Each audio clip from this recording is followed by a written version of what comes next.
Hello and welcome to my channel. This is Nina from the Forgotten Bookshop Girl, and I wanted to share a custom order with you, and I've really only just finished it, and I'm so excited about this. I got this custom order a while back, and it was an order for a journal in the style of my found stories. If you haven't seen my found stories video where I'm showing you smaller sized traveler's notebooks inserts, I'm going to link the video below. But she wanted it in a bigger size, of an A4 size, so that she could use it to put her embroidery samples into the book, but still have little pockets and kind of these little extras that the found stories make them found stories. So with little just with some ephemera and everything. And as it's going to be a book about, that will contain embroidery, I went with the general theme of fabric and sewing, because just trying to find something with embroidery is quite tricky. And then the customer sent me a scan of this absolutely fantastic French, because she lives in France, embroidery. It's not a magazine, it's like a it's just a few pages, and this is the cover of this embroidery. Let's just go with magazine, because I can't think of a proper title. And I thought, and she was asking if that could maybe be part of the journal, and I thought, wouldn't that make an absolutely fantastic cover for the journal? So I found some on eBay and ordered them, and then I chose the one I liked best as the cover. As you can see, I've added some fabric, and that was just because of the size of the journal, and we're going to look into it in a moment. I was worried that also with things going into it, that the pages would get too heavy and there would be too much strain on the spine. So I thought it would be a good idea to cover it with fabric to give it some extra strength, and try and go with something that would go in the style. And I found I had a piece of fabric at home that was in kind of like an Art Nouveau style, and I thought that worked quite well, because I wanted to work with it and not stand out too much, but also maybe look like a something that could have been a book cover, or something that you might have seen on a book, kind of to blend in. But let's have a look inside.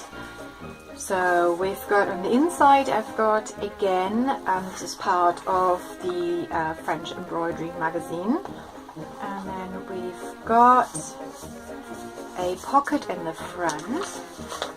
And most of the ephemera in here is either from Tsunami Rose, or just ephemera or digital downloads that I've had for quite a while. I just went through it and just looked for anything that would fit. Then this is one of the beautiful Tim Holtz vellum papers, and I thought that looked quite nice in here. Then on the first page, I thought this could maybe be something like where you can put something like an index, because I really wanted to include these fantastic lined, tea-stained pages, but at the same time they are quite thin, so you probably wouldn't be able to put anything too heavy onto these, so I thought these could be more for writing. And then most of the pages have been coffee stained. Then this came from a reprint of an old catalogue. I've got a photograph here, some graph paper, and this is from a book. And then got this little tuck spot, and then this fabulous little card with the ideal silhouette from 1928. And I've left obviously lots of blank pages so that all the embroidery samples can go in. And here we've got another photograph and another little tuck spot, and then I just put like bits and pieces of ephemera in that I thought would look really nice. Oh, I really love this little bit. It's nice. Let me just take it off carefully.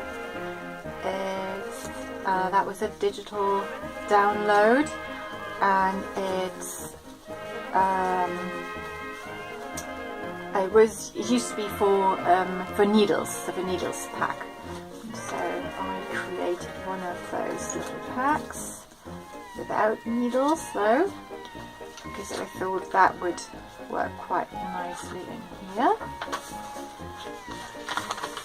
And then some sheet music, and this would have been for buttons, a little button card.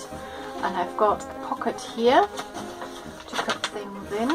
I left the pocket on the outside, the envelope, I left it blank. I tried to leave as much blank as possible, and also all the ephemera can be moved around apart from some tuck spots, just to give lots of options on what to do with this journal. And, yeah, I really liked this motif with the moths.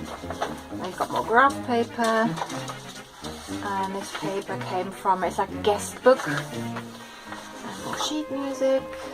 And in the middle I've created a little envelope from French sheet music, and with a few more photographs in here, another one of those vintage button cards, and more little bits and pieces that can just go in here. And then again, the sheet music, pages, and this is from one of those waitress pads, and I thought that looked quite nice in here. And then a little envelope with a letter and a photograph. I've got a whole set of letters, and I started scanning them in, so I thought one of these would look quite nice in here. And then again there's another pocket, other side of the envelope, and then more pages, and more ephemera, more ephemera. And this is the second half of the book page. Just put a coffee stained record card in here, graph paper, then the back of the catalogue, and then we are at the back of the journal, and we've got another little tuck spot, and then this little bit in here. And yeah, so I'm really pleased how this turned out. It's the first time that I did something in this size, and in the beginning I found it quite challenging, because I'm used to working with a smaller format, and then I know exactly how all the tuck spots and the little pockets and everything works. So doing it on a bigger scale, certain things don't work as well. And if you've got also, let's look at the envelope. It looks, if you have a small envelope in your notebook, because it's so small, put it this way, because this is a lot bigger, you have a lot more empty space, whereas on a small one I wouldn't necessarily want to put anything onto the envelope. Whereas with this one, if you've just got the envelope and you can, you're using it as a pocket, you would definitely want to put something onto this pocket, because otherwise it just looks maybe a little bit too bland or too simple. However, in this case I left as much blank as possible, so that the lady who ordered the book, that she can move things around and decorate them as the way she wants to. But yeah, certain things were a little bit challenging, also because you don't have paper that is big enough. So as you can see here, I had to join 2 papers together, so I had to do that, and I did strengthen other bits of paper at the back. Plus, as I said, because of the weight of all the pages, and if you're putting things in, I was worried about the spine, so that made me then add the fabric to the spine. But all in all, I have to say I'm actually really pleased with how it turned out. And yeah, it was really lovely being able to share it with you. So I hope you like this flip through. And I'm going to wrap this up, and it's going to go on its journey to France. And I wish you all a wonderful day, and I shall see you soon. Bye!